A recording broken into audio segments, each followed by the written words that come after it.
Hello வணக்கம், இது உங்கள் சிபி ஜோன். ஸோ எல்லாரும் எப்படி இருக்கீங்க? இன்றைக்கி பார்த்தீங்கன்னா தரமான விஜய் சேதுபதி அவருடைய எபிசோட் முடிஞ்சுது. அதில் பார்த்தீங்கன்னா லாஸ்ட்டாக வந்து முடிகிறதுக்கு முன்னாடி நிறைய சம்பவங்கள் நம்ம விஜய் சேதுபதி பேசி முடித்ததுக்கப்புறமா நான் கிளம்புறேன்னு சொல்லும்போது டக்குன்னு திவாகர் எந்திரிச்சார். சார் நான் ஒன்று சொல்லணும்.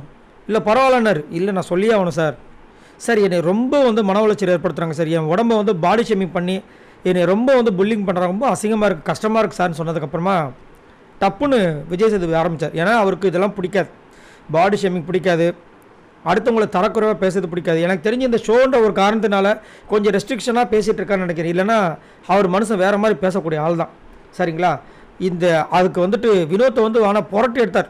வினோத்தையும் கமருதினையும் குறிப்பாக வினோத்துக்கு தான் சம்மடி வந்துச்சு. ஏன் அப்படின்னா இந்த ஷோ ஸ்டார்ட் ஆகிறதுக்கு முன்னாடி கூட பார்த்திங்கன்னா ரொம்ப கேவலமாக வந்து நம்ம திவாகர் வந்து கலாச்சிட்டு இருந்தார். எப்படின்னா அவர் வந்து எல்லாத்துக்குமே வீடியோ எடுக்கிறாராம். கக்கூஸ் போகிறத கூட வீடியோ எடுத்து நான் இப்போ தான் முக்கிட்டு வந்தேன் அப்படின்ற அளவுக்கு இது ஒரு சின்ன எக்ஸாம்பிள் தான். அவ்வளோ கேவலமாக மட்டமாக பேசிட்டு மூஞ்சி வந்து அவங்கள விட கேவலமாக இருக்குது அப்படி இப்படின்னு பேசிகிட்டு இருந்தார். அவர் இங்கே சொல்லிட்டார்.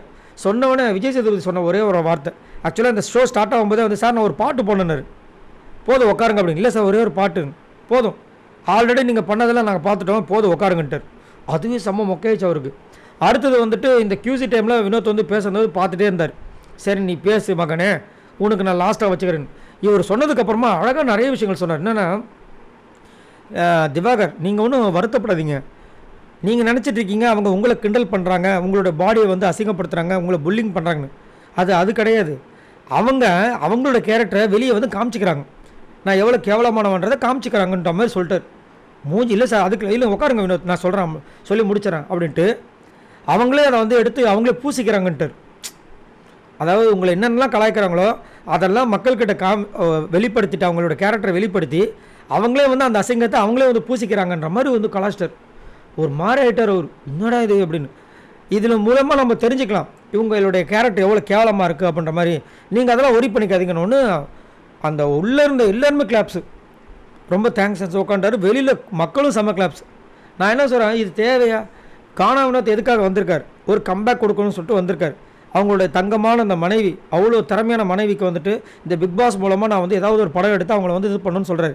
அப்போ அந்த வேலையை மட்டும் பார்க்கணும்.